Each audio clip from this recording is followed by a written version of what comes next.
James Ernest, Gruel and Truth, MMA Ground and Pound, here with Kevin Holland. Kevin, tell us about being a trailblazer.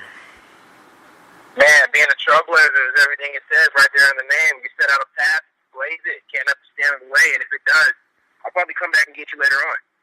Excellent.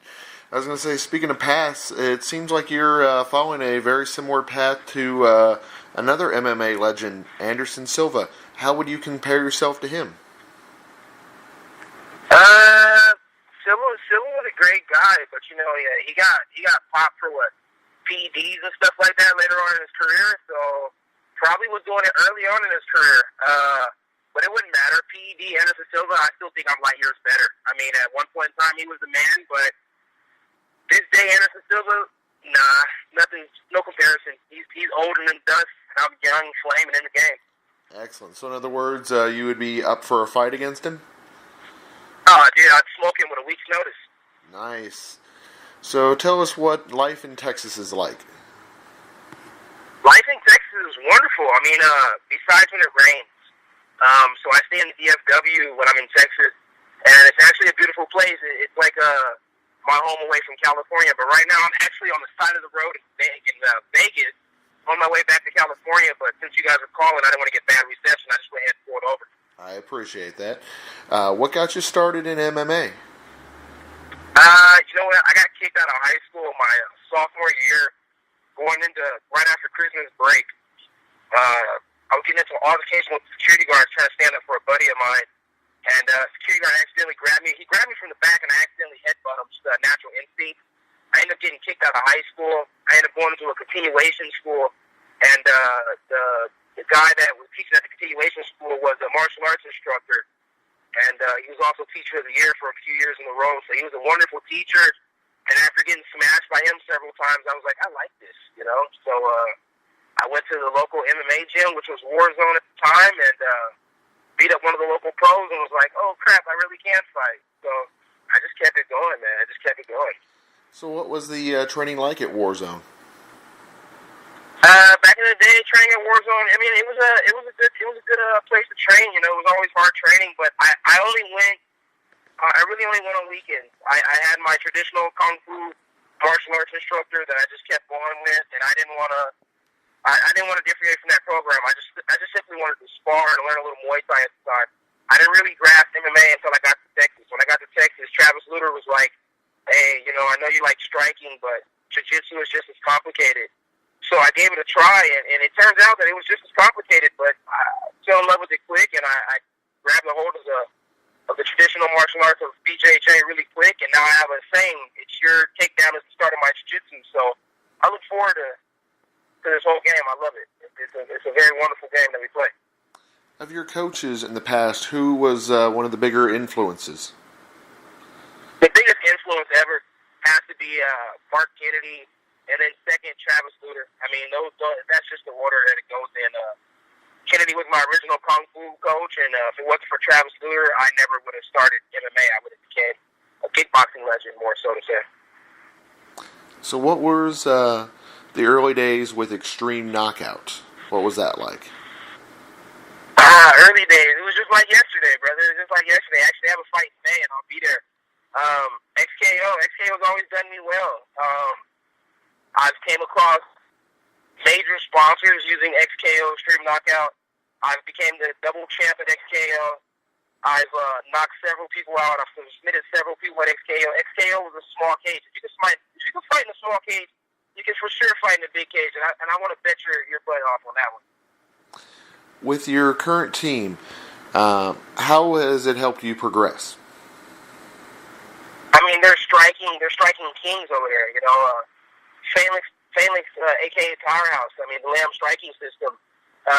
We believe in angles. We believe in traditional martial arts. So being there has kept my kung fu to say it actually has taken it to the next level. And I couldn't thank Coach D even more for that. I mean, it's a wonderful program over there. And the difference between Coach D's gym and a lot of other gyms is we ride for each other. You know what I mean? It's home. We're brothers. We're real brothers. You know what I mean? You can't separate us. And if you do separate us, best believe we'll be right back together. So of those brothers, who is that next big star that's going to come out of there that we don't know about yet? we have a lot of guys. We have Kevin, little Kevin. He's a protege of Coach D. But I gotta say, Nico. We got a guy named Joel. He's off the tough as nail. But I gotta say, Nico. He's a tactician. He's very finessed in the game, and I like him. He's a long body. He's taller than me. He fights at 170. The guy's a beast. He's a monster. He's definitely somebody to watch out for. Nico Gonzalez. Your last fight, you fought in Bellator. What was the camp like for that? It was a beautiful camp. I focused a lot on my grappling, and I kept my striking up apart. I was back with Travis Luter for that camp, so it was a wonderful feel. I just didn't feel like the guy that they were matching me up with was any bit of a challenge, and I hate to do it like that because the fight is already over, and after the fight is over, I hate to talk about my opponents, but I just felt like we were in two totally different levels, His grappling was supposed to be something fantastic, but I just felt like at the time everybody was sleeping on mine. I had just fought Hayward Charles the fight before that, so I didn't think that a blue belt or a purple belt in jiu-jitsu could give me a fit, or even a lower level wrestler. I just didn't feel like that could be any bit of a problem. Yeah, a lot of people were comparing him to Hayward Charles going into the fight. So you feel that probably wasn't an accurate comparison? It was an accurate comparison if you wanted to say a young, inexperienced Hayward Charles. But if an older, experienced, probably in his peak, Hayward Charles couldn't do it, I don't think that a younger one could do it either. So, it was simply a fight that I felt that I honestly could have made it through off the previous fight camp. So it was cherry picked. It was perfect. My manager did a great job. Warren Hodak did a wonderful job on that. A lot of people going into the fight were thinking you were going to knock him out, but you ended up submitting him. I mean, obviously a finish is always a good thing, but do you ever have a preference on submission or knockout finishes? You know what? If they say the guy can strike, I usually knock him out. If they say the guy can grapple, I usually tap him out. I'm not the type of guy who believes in going decisions. If I go to decisions, it's probably because I'm losing. You know what I mean? I just don't believe in decisions. I don't believe in a patty cake game. I believe in going there, knocking people out. I believe in going there, tapping people out. And do I have a preference? My preference is finishing people. It doesn't matter how it comes. I'm going to finish you. And if I don't finish you, you're lucky. You're a lucky guy. You're a lucky guy. Thoughts on the current champ of Bellator in your weight class, Raphael? What do you think about him? Raphael, what is his last name? When's the last time he fought? I mean, what is special about the guy? I don't even look him up because if you ask me, if you don't have any hype behind your name, there's nothing special. I'd smoke him too. He'd just be simply another trail that I blazed. That would all it be. Are you looking forward to watching the big event this weekend, the 197? 197 for Bellator? Yes. Mm-hmm. So, you know what? I have a Dana White Contender Series fight coming up. I'm hell-bent on that. I'm watching fights right now. I'm fighting myself. Every day, every chance I get, I'm fighting.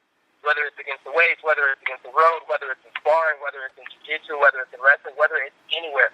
I'm sparring right now. Every day I'm fighting. So I have no idea what's going on in the MMA world besides my fight. So who does Dana have lined up for you? I think his name is William Santiago. He's a very short guy, kind of like Teagan Dooley. And I hear he throws bombs, but he must not have heard what I did to the last guy who threw bombs.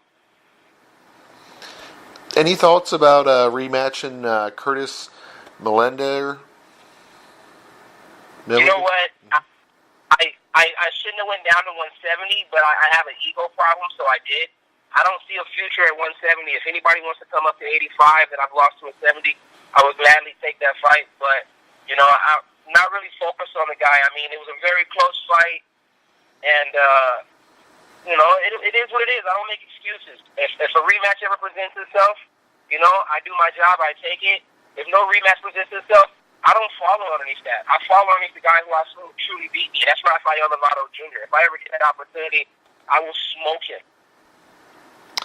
You mentioned that upcoming fight that you're training for. When is that?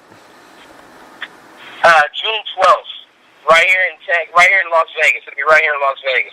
Oh, nice. Yeah, I was going to say, you can never go wrong with a nice event in Vegas.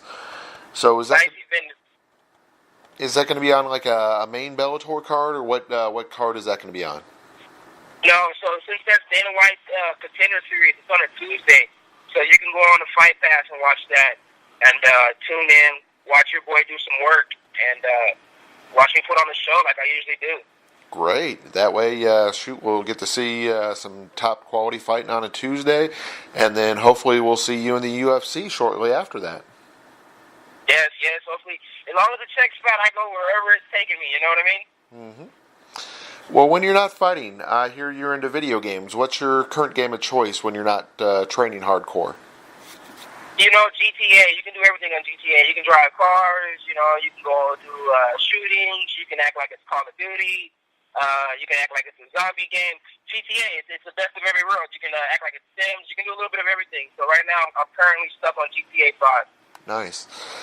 You mentioned in the past about how sponsorship plays an important role in fighting. Who are your current sponsors?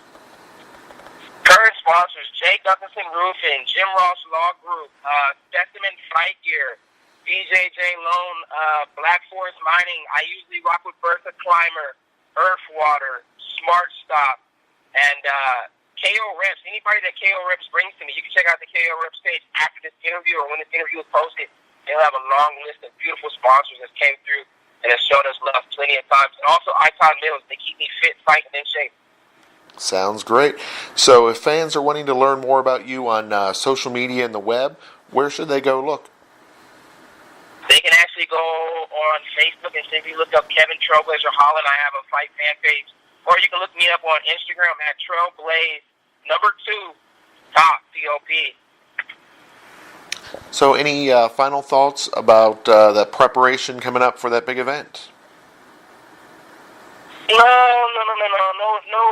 final thoughts. The only final thought that I would put out there is this guy is going to get retired. He's 35 years old, and he probably should never fight again. I just watched the guy who beat him previously named Curtis, and he dropped him with a body shot, a knee to the body.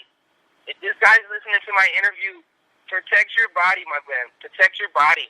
I will make you shit on yourself. I don't know if I can cuss on this, but I will make you poop on yourself if you have to rephrase that.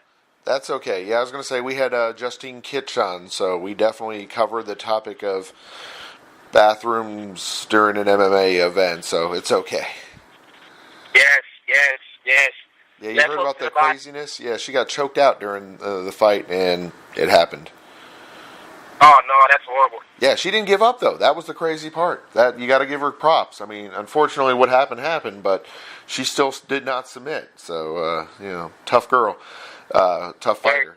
But definitely, Kevin, we're glad to have you on the show, and we look forward to having you back on in the future. That way we can learn more about your fighting career. Thank you very much, bro. I look forward to being on there. Just holler at me anytime. Sounds great. Best of luck.